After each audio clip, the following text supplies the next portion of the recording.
The U.S. Army Forces Command has thoroughly reviewed the Army's investigation surrounding Sergeant Robert Bowe Bergdahl's 2009 disappearance in Afghanistan.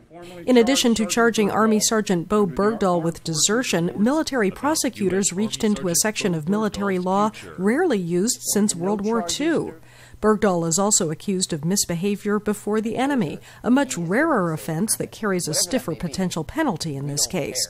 The sergeant spent years in Taliban captivity before the U.S. brokered a deal for his release. Bergdahl could face a life sentence if convicted of the charge, which accuses him of endangering fellow soldiers when he left and triggered search operations. Misbehavior before the enemy was used hundreds of times during World War II, but scholars say its use appears to have dwindled in conflicts since then. He's not a hero. We know exactly what happened. We were there. Military prosecutors have reached into a section of military law seldom used since World War II. They're using it in the politically fraught case against Army Sgt. Bowe Bergdahl, the soldier held prisoner for years by the Taliban after leaving his post in Afghanistan. Observers wondered for months if Bergdahl would be charged with desertion after the deal brokered by the U.S. to bring him home. He was, but he was also charged with misbehavior before the enemy. That's a much rarer offense that carries a stiffer potential penalty in this case.